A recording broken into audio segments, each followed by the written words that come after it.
जरा कल्पना कीजिए, सदियों तक एक क्रूर साम्राज्य के खिलाफ खूनी संघर्ष होता है। हजारों लोग अपनी जान गंवा देते हैं सिर्फ इसलिए ताकि देश को आज़ादी मिल सके। हाँ, एक बहुत ही लंबा और दर्दनाक सफर। बिल्कुल। और फिर जब आखिरकार आज़ादी मिलती है और नए देश का कानून लिखने की बारी आती है, तो पता चलता है कि उस नए कानून का एक बहुत बड़ा हिस्सा उसी साम्राज्य की बनाई हुई रूल बुक से उठाया गया है जिसके खिलाफ हम इतने दशकों तक लड़ रहे थे। ये सच में किसी सस्पेंस थ्रिलर का प्लॉट लगता है। पर देखिए, ये दुनिया के सबसे बड़े लोकतंत्र यानी भारत के संविधान की सच्ची कहानी है। वही तो। सुनने में ये किसी को भी थोड़ा अजीब लग सकता है। ये एक बहुत ही गहरी और थोड़ी अजीब लगने वाले विडंबना यानी आयरनी है। हम आमतौर पर सोचते हैं कि आज़ादी का मतलब पुरानी हर चीज को उखाड़ फेंकना होता है। हाँ, फ्रेश स्टार्ट, राइट? बिल्कुल। लेकिन भारत के कानूनी इतिहास को जब हम करीब से देखते हैं तो समझ आता है कि ये कहानी सिर्फ ब्लैक एंड व्हाइट नहीं है। ये एक सदियों लंबे शक्ति प्रदर्शन और मजबूरियों का नतीजा है। और आज के इस गहन विश्लेषण में हम इसी उलझी हुई पर बेहद रोचक यात्रा को ट्रैक करेंगे। हमारा आज का टॉपिक है the constitutional evolution and framing of India. एक बहुत ही वास्ट और डीप सब्जेक्ट। हाँ, और आज हमारे सामने जो सोर्सेज हैं उनमें यूपीएससी और स्टेट पीसीज जैसे एग्जाम्स के deeply research notes, historical facts और एक पूरी टाइमलाइन शामिल है। इन नोट्स को पढ़कर अक्सर लोग सिर्फ तारीखें याद करने लगते हैं। वही गलती तो हमें नहीं करनी है। हमारा मकसद यहाँ सिर्फ डेट्स याद करना नहीं है, हम उस पूरी यात्रा की असली कड़ियों को जोड़ेंगे, जहां ईस्ट इंडिया कंपनी जैसी एक व्यापारी कंपनी धीरे धीरे एक पूरे देश की सरकार बन जाती है। हाँ, और फिर वही सिलसिला आगे चलकर आजाद भारत की बुनियाद तय करता है। चलिए इसे थोड़ा डिटेल में समझते हैं। आखिर एक कंपनी को कानून बनाने की जरूरत ही क्यों पड़ी है, और ब्रिटिश पार्लियामेंट ने उन्हें कैसे अपने कंट्रोल में लिया? क्योंकि देखिए, ये सब रातों रात तो हुआ नहीं था। नहीं, बिल्कुल नहीं। इस कहानी का पहला हिस्सा शुरू होता है 1773 से लेकर 1853 के बीच। इसे कंपनी का राज और शक्तिकरण यानी सेंट्रलाइजेशन का दौर कहा गया है। इसको समझने के लिए हम उस टेक कंपनी वाली एनालॉजी का यूज कर सकते हैं। हाँ वही, सोचिए किसी मॉडर्न मल्टीनेशनल टेक कंपनी को जो दूसरे देश में सिर्फ अपना सॉफ्टवेयर और हार्डवेयर बेचने आई थी, पर धीरे धीरे उसने वहां की जमीन खरीद ली। वही तो, जमीन खरीदी, अपनी प्राइवेट आर्मी बना ली और अचानक से वहां के लोगों के लिए कानून पास करने लगी। सोचे कैसा लगेगा? ये एनालॉजी बिल्कुल सटीक बैठती है। और जब उस कंपनी के पास इतनी ज्यादा ताकत आ गई तो लंदन में बैठे उसके इन्वेस्टर्स और ब्रिटिश पार्लियामेंट दोनों डर गए। डर गए मतलब उन्हें लगा कि कंपनी आउट ऑफ कंट्रोल हो रही है। हाँ, उन्हें लगा कि ये कंपनी तो ब्रिटिश सरकार से भी बड़ी होती जा रही है। इस घबराहट का ही नतीजा था 1773 का रेगुलेटिंग एक्ट, सेंट्रलाइजेशन का पहला कदम। अच्छा, तो उन्होंने तय किया कि अब इस कंपनी के कामों को रेगुलेट किया जाएगा। बिल्कुल। इस एक्ट के जरिए उन्होंने बंगाल के गवर्नर का ओहदा बढ़ाकर गवर्नर जनरल ऑफ बंगाल कर दिया, और इस नए पद पर बैठने वाले पहले शख्स थे लॉर्ड वॉरेन हेस्टिंग्स। और इसी 1773 के एक्ट के तहत, जहां तक मुझे याद है, 1774 में कलकत्ता में एक सुप्रीम कोर्ट की स्थापना भी की गई थी, है ना? हाँ, बिल्कुल सही कहा आपने। और उसके पहले chief justice sir Elijah Impey बने थे। अब यहाँ मेरे दिमाग में एक सवाल आता है कि एक व्यापारी कंपनी को सुप्रीम कोर्ट की क्या जरूरत पड़ गई? दरअसल कंपनी के अधिकारी इतना ज्यादा भ्रष्टाचार कर रहे थे और निजी व्यापार से इतने अमीर हो रहे थे कि उनके आपसी झगड़ों को सुलझाने के लिए एक अदालत चाहिए थी। मतलब अपनी लोगों को कंट्रोल करने के लिए? और कंट्रोल करने का ये सिलसिला यहीं नहीं रुका। इसके बाद आता है 1784 का पिट्स इंडिया एक्ट। हाँ, जिसमें डबल गवर्नमेंट का कॉन्सेप्ट लाया गया। वही, मैं हैरान था जब मैं ये पढ़ रहा था। एक कंपनी की दो धौरी सरकार कैसे हो सकती है? वही तो इसका सबसे दिलचस्प हिस्सा है। डबल गवर्नमेंट इसलिए लाई गई ताकि कंपनी के बोर्ड रूम और उसके राजनीतिक कामों को अलग किया जा सके। अच्छा, तो क्या स्ट्रक्चर बनाया उन्होंने? उन्होंने एक कोर्ट ऑफ डायरेक्टर्स बनाया जो बिल्कुल आज की बोर्ड ऑफ डायरेक्टर्स की तरह था, जिनका काम सिर्फ कमर्शियल यानी व्यापारिक मामलों को देखना था, और पॉलिटिकल कामों के लिए उसके ऊपर एक बोर्ड ऑफ कंट्रोल बैठा दिया गया जिसका काम पॉलिटिकल, मिलिट्री और रेवेन्यू मामलों पर ध्यान रखना था। इस तरह से ब्रिटिश पार्लियामेंट ने चालाकी से कंपनी की आधी ताकत अपने हाथ में ले ली, वो भी बिना डायरेक्ट सामने आए। मतलब टेक कंपनी का प्रॉफिट उनका अपना, पर पॉलिसी सरकार तय करेगी। बिल्कुल सही पकड़ा आपने। लेकिन मेरे हिसाब से सबसे सरप्राइजिंग डिटेल आती है 1813 के चार्टर एक्ट में। इस एक्ट ने ईस्ट इंडिया कंपनी की ट्रेड मोनोपोली यानी एकाधिकार को खत्म कर दिया। हाँ, सिवाय चाय और चाइना के साथ व्यापार के। राइट, चाय और चाइना को छोड़कर।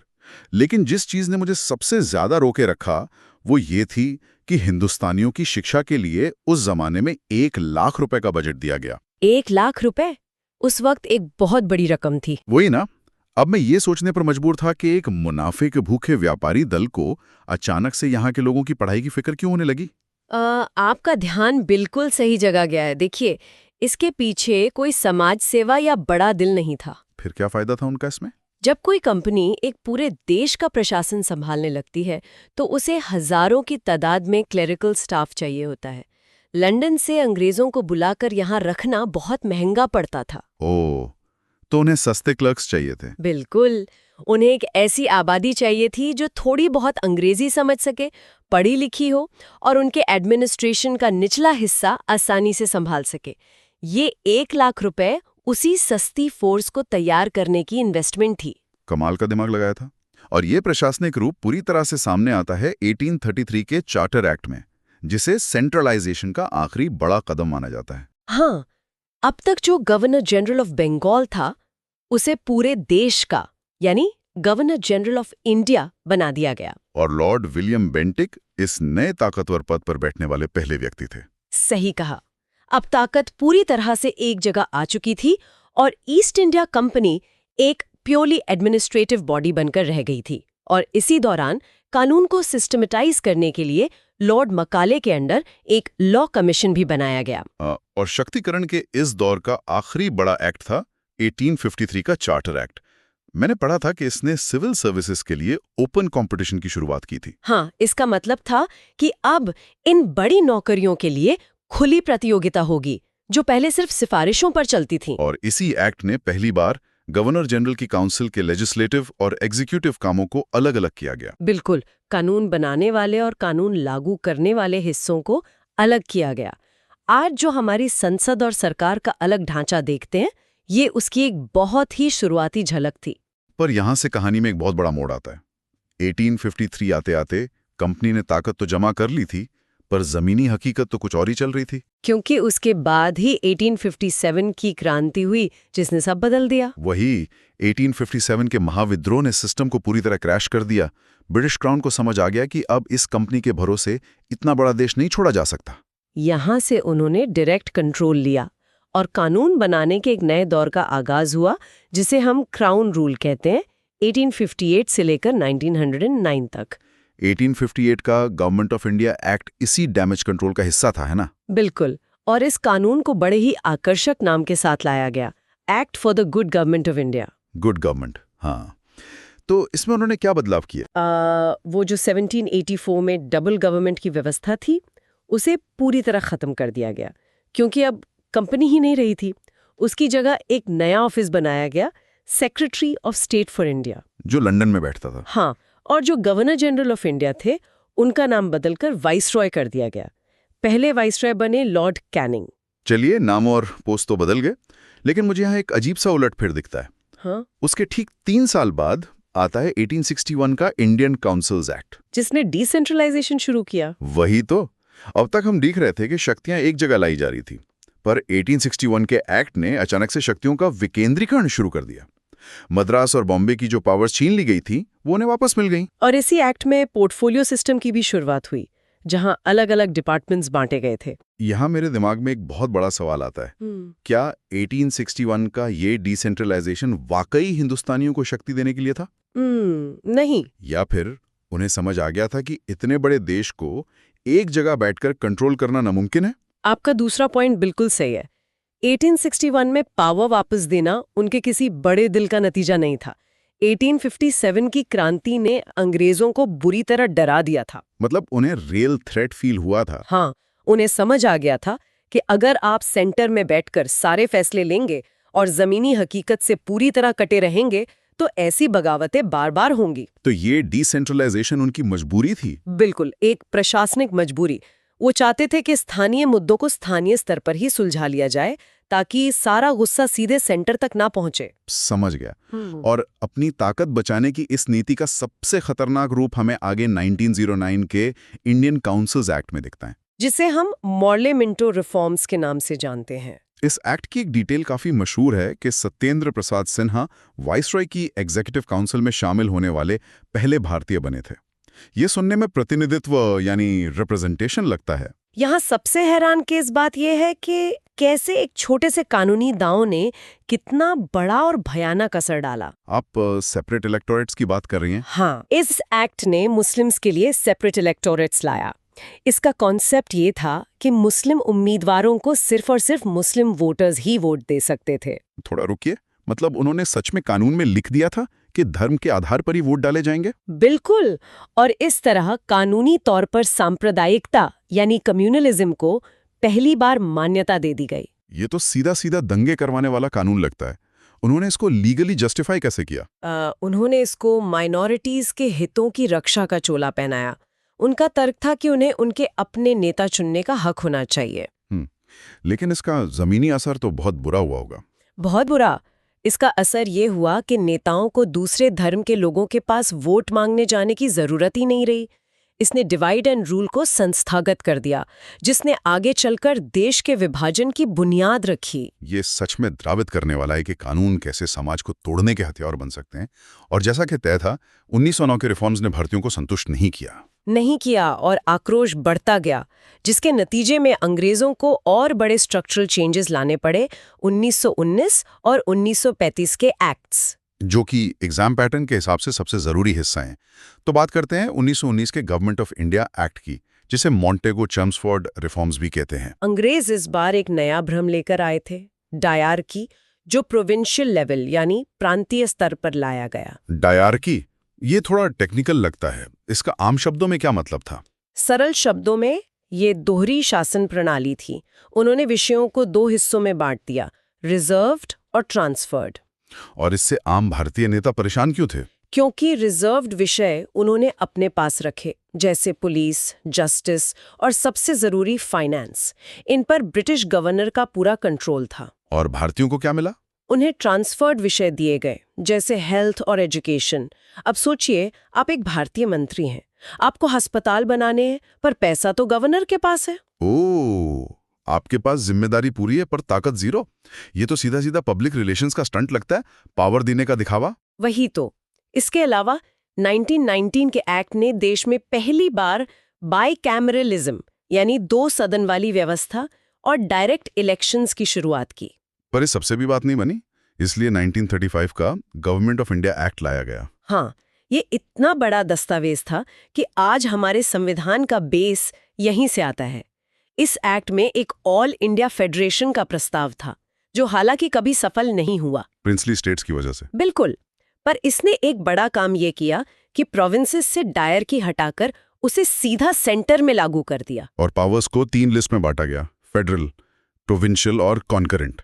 हाँ। और जहां तक मुझे याद है, 1937 में दिल्ली में फेडरल कोर्ट की स्थापना भी हुई थी, है ना? हाँ, अगर हम इसको बड़ी तस्वीर से जोड़कर देखें तो आज की लिस्ट सिस्टम और फेडरल स्ट्रक्चर वहीं से निकल कर आया है। और मैं यही सोचकर हैरान होता हूं कि हमारा आधा संविधान उस कॉलोनियल कानून पर आधारित है जिसके खिलाफ हम इतनी लंबे लड़े थे। पर देखिए, 1935 के स्ट्रक्चर को लेकर ही भारतीयों ने आगे का सफर शुरू किया, क्योंकि अब वक्त था भारत को अपना कानून खुद लिखने का। हाँ, और यहां से शुरू होता है संविधान का निर्माण, एक नए युग की शुरुआत। 1946 से लेकर 1949 तक कानून लिखने की मांग तो 1934 में ही एम.एन. रॉय ने रख दी थी। फिर 1946 में कैबिनेट मिशन आया, जिसने हमारी 389 सीट्स वाली कॉन्स्टिट्यूएंट असेंबली यानी संविधान सभा का बेस बनाया, राइट? बिल्कुल। और फिर आया 3 जून 1947 का माउंटबैटन प्लान, जिसने अनफॉर्चुनेटली इंडिया पाकिस्तान पार्टीशन कर दिया और सभा का आकार छोटा हो गया। लेकिन इन सब के बीच एक और डॉक्यूमेंट था जिसने सभा को दिशा दी, ऑब्जेक्टिव रेजोल्यूशन। हाँ, जिसे जवाहरलाल नेहरू ने 13 दिसंबर 1946 को पेश किया था और इसे 22 जनवरी 1947 को अपनाया गया। और यहीं आगे चलकर हमारा प्रियम्बल यानी प्रस्तावना बना। सही बात है। और इस पूरे मैसिव टास्क को चलाने के लिए अलग अलग कमिटीज बनाई गई थी। वही, मैं तो इस कॉलोसल टास्क की तुलना एक मैसिव टीम प्रोजेक्ट से करता हूं। सोचिए, देश के सबसे तेज दिमाग 2.5 साल से ज्यादा एक कमरे में बैठकर हर एक नियम पर बहस कर रहे हैं। और इन कमिटीज को हैंडल करना आसान नहीं था। ड्राफ्टिंग कमिटी सबसे अहम थी, जिसके चेयरमैन थे डॉक्टर B.R. अम्बेडकर। उन्होंने बाकी सभी कमिटीज के आइडियाज को एक शेप दी। हाँ, फिर यूनियन पावर्स और स्टेट्स कमेटी की कमान जवाहरलाल नेहरू ने संभाली। प्रोविंशियल कॉन्स्टिट्यूशन और फंडामेंटल राइट्स को सरदार वल्लभ भाई पटेल ने देखा। क्योंकि वो जमीनी हकीकत जानते थे। और इस पूरे प्रोसीजर को स्मूथ रखने के लिए स्टीयरिंग और rules of committees doctor Rajendra Prasad के पास थीं। तो 49 को इसे अपनाया गया, जिसे हम कॉन्स्टिट्यूशन डे कहते हैं। पर लागू हुआ 26 जनवरी 1950 को। आप जानते हैं क्यों? हाँ, 1930 के पूर्ण स्वराज डे को यादगार बनाने के लिए। और उस वक्त ओरिजिनल संविधान में 22 पार्ट्स, 395 आर्टिकल्स और 8 शेड्यूल्स थे। बिल्कुल सही। और नेशनल फ्लैग को हमने 22 जुलाई 1947 को और एंथम को 24 जनवरी 1950 को अपनाया था। ये नंबर सुनकर वाकई लगता है कि कितनी मेहनत हुई थी। लेकिन अब आते हैं एक ऐसे हिस्से पर जो बहुत रोचक है। दुनिया भर से लिया गया ज्ञान, यानी बोरोड फीचर्स। ये हिस्सा एग्जाम के नजरिए से भी बहुत जरूरी है। संविधान सभा ने दुनिया भर में जो कुछ भी बेस्ट था उसे परखा और भारतीय कॉन्टेक्स्ट में ढाल लिया। तो चलिए देखते हैं कि हमने कहां से क्या लिया।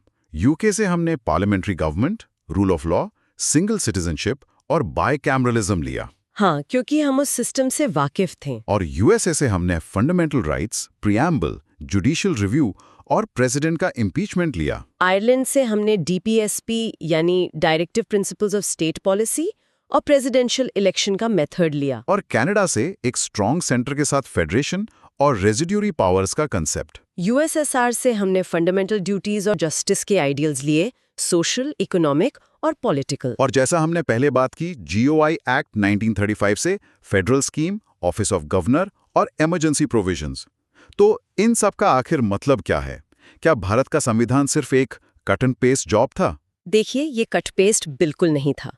दुनिया की बेस्ट प्रैक्टिसेस को इंडियन कंडीशंस के मुताबिक अडेप्ट किया गया था। ये भारत की प्रैग्मेटिक अप्रोच थी। मतलब उन्होंने ईगो साइड में रखा। हाँ, ईगो नहीं बल्कि यूटिलिटी मैटर करती थी। उन्होंने देखा कि क्या काम करेगा और उसे ढाल लिया। वाकई ये एक मास्टर क्लास थी प्रैग्मेटिज्म की।